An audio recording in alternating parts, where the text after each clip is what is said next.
Aujourd'hui dans Réveille-toi et brille, je me souviens qu'une amie m'avait raconté avoir donné un coup de volant involontaire en prenant l'autoroute. C'était dans un virage et elle n'avait aucune visibilité. Et elle a pas du tout compris sur le coup pourquoi elle a fait ce geste. Elle ne savait pas pourquoi elle devait le faire, mais elle l'a fait. Et 2 secondes plus tard, elle a vu arriver à contresens un camion. Ça, c'est le pouvoir de l'intuition. Bonjour à tous et bienvenue dans le podcast Réveille-toi et brille. Je m'appelle Manon et à travers ces différents épisodes, on va parler de l'exploration de soi, des émotions, de psychologie, de spiritualité. Bref, on va parler un peu de la vie de tous les jours. Passons ensemble de l'inconscient au conscient. Réveillons ensemble notre pleine puissance. Je te souhaite une belle écoute. Comment différencier les messages que ton intuition t'envoie et les messages que ta peur t'envoie ? Alors déjà, rappelons ce qu'est l'intuition. Pour vous donner un exemple de l'intuition, c'est quelque chose qui vous vient à l'esprit sans savoir d'où ça vient. Prenons un exemple. Vous pensez à une personne, vous pensez par exemple à votre tante sans aucune raison particulière. Puis 2 minutes après, vous recevez un appel d'elle. C'est fou, n'est-ce pas ? Et ça peut être également de ne pas sentir de prendre cet avion et voir qu'il s'est crashé le lendemain. Je sais pas si vous avez déjà vu quelques interviews justement sur ce pouvoir de l'intuition où des personnes sentaient qu'elles ne devaient pas prendre ce bus, ne devaient pas prendre cet avion, ne devaient pas faire ça ou si. Et après, ils ont vu qu'ils avaient totalement raison. L'intuition a toujours raison. Pourquoi, comment, on ne sait pas. On sait juste que c'est ce qu'on devait faire. Et il y a énormément d'études scientifiques sur l'intuition, mais aucune n'a encore pu prouver l'origine des informations que nous recevons. Est-ce que c'est purement intuitif ? Est-ce que c'est de l'ordre du mental ? Est-ce que c'est de l'ordre de l'émotionnel ? Beaucoup de personnes ont des intuitions sans savoir que ce sont des intuitions. La sensation de sentir ou non les personnes rencontrées, la sensation de sentir ou non de prendre ce vol, de prendre ce bus, la connaissance immédiate d'un chemin à prendre plutôt qu'un autre. Ça, c'est vraiment ce qu'on appelle l'intuition. Et reconnaître son intuition, c'est un peu comme reconnaître en fait cette petite voix intérieure, cette voix qui nous fait sentir si oui ou non il faut y aller. Quand on parle de l'intuition, on va souvent appeler ça les tripes, l'instinct ou même la petite voix pour décrire la façon dont l'intuition vient à nous. Elle va s'exprimer par des mouvements corporels et ces mouvements ils sont généralement microscopiques. Donc c'est pour ça qu'il faut être très attentif à son corps pour les percevoir. Si vous y prêtez attention, ces mouvements ils vous donneront des indications précieuses sur l'attitude à adopter dans une situation donnée. Ces mouvements ne mentent jamais, l'intuition ne ment jamais. Et je vous disais tout au début que je me souvenais qu'une amie à moi m'avait raconté avoir donné un coup de volant involontaire en prenant l'autoroute. C'était dans un virage et elle avait vraiment aucune visibilité. Et elle n'a pas compris sur le coup pourquoi elle allait faire ce geste. Mais elle savait qu'elle devait le faire. Et 2 secondes plus tard, elle a vu arriver à contresens un camion. Ça, c'est le pouvoir de l'intuition. Et je trouve ça fou. Et ce qui est important aussi, c'est de ne pas confondre intuition et interprétation. L'interprétation, c'est vraiment la pire ennemie de l'intuition. Vous devez prendre l'information comme elle vous vient sans chercher à aller l'interpréter.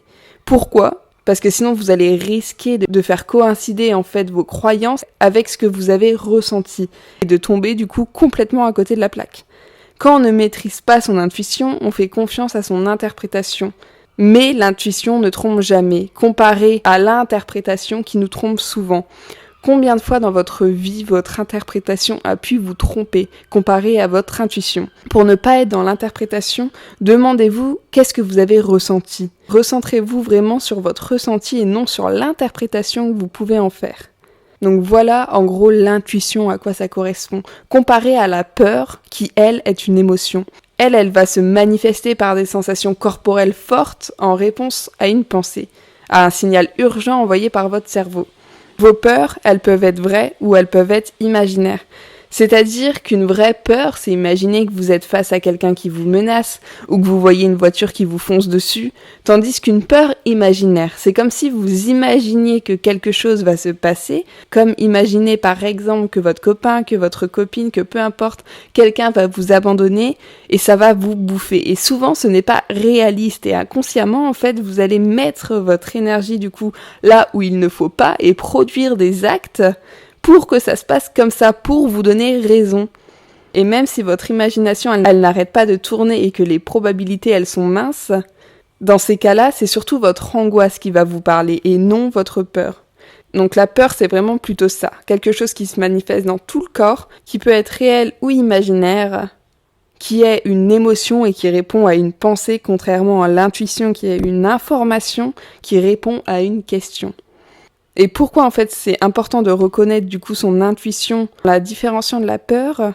Parce qu'en confondant des peurs irréalistes avec de l'intuition, vous pourriez justement essayer de vous convaincre avec force que quelque chose de négatif va se produire dans votre vie, alors que ce sont juste vos peurs qui vous parlent, pas votre intuition. Et vivre dans une vie menée par ces peurs, c'est pas forcément ce qu'il y a de mieux, clairement. Donc, ce qui est important à retenir, c'est vraiment que l'intuition est une information qui répond à une question et la peur est une émotion qui répond à une pensée. La peur, elle va t'envoyer tous les signaux possibles pour que tu partes en courant. Là où l'intuition, elle va prendre la forme d'une voix calme qui partage avec toi un message que tu dois interpréter. Les deux, la peur et l'intuition, elles s'expriment par le corps. L'intuition en micro-mouvement, la peur, vous allez tout de suite la reconnaître parce que c'est dans tout le corps. L'intuition a toujours raison. On ne sait pas pourquoi, mais c'est comme ça. Tandis que la peur, elle nourrit des pensées qui la génèrent. C'est le résultat de notre interprétation qui n'a généralement pas du tout raison. Imaginons que vous devez aller quelque part. Reconnaître son intuition, ça signifierait alors que vous allez percevoir un oui ou un non. Et votre façon de l'interpréter, ce serait alors « je le sens » ou « je ne le sens pas ». Si vous voulez savoir si c'est la peur ou l'intuition qui parle, observez votre corps, votre mental. La peur, elle est évidente. Vous ne pouvez pas la rater. Elle vient dans tout votre corps, dans toutes les pensées, de tout ce que vous vous dites de cette sortie, de vous, de votre passé, de votre futur. L'intuition, elle ne tourne pas en boucle. Pour la percevoir, il faut l'écouter. Elle ne vient pas de la réflexion ou de l'analyse. L'intuition vous donne une bonne sensation, à l'inverse de la peur qui donne souvent une sensation désagréable. Donc c'est vraiment important de savoir différencier votre intuition et de savoir différencier vos peurs. Ça pourra vous faire énormément avancer dans la vie. En développant votre intuition, ça va vous permettre de prendre de meilleures décisions, de mieux écouter votre cœur, vos envies. C'est vraiment à apprendre à écouter son âme. Ça peut aussi, comme on a vu tout à l'heure, vous protéger, vous empêcher d'aller vers le danger, de développer votre potentiel. Pour moi, franchement, ce n'est que positif de développer votre intuition. Pour commencer à repérer votre intuition, commencez par observer tous les mouvements où vous vous dites « je le savais », « je l'ai senti venir »,« je m'en doutais ». Vous avez tous les jours des constats comme ça dans votre vie. Aussi insignifiant soit-il, une personne à appeler qui vous téléphone justement le jour J, ou alors vous pensez à cette personne juste avant sans aucune raison.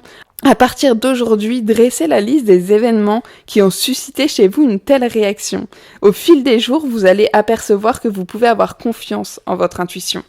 Aujourd'hui, l'épisode, il portait surtout sur comment différencier son intuition et ses peurs. Mais vous me direz si ça vous intéresse de voir comment mieux justement développer votre intuition. Ça pourrait être super intéressant.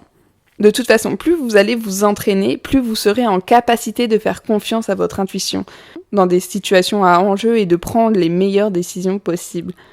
L'intuition, je pense que c'est un des sujets qui m'intéresse le plus, parce que c'est quelque chose d'un peu mystérieux.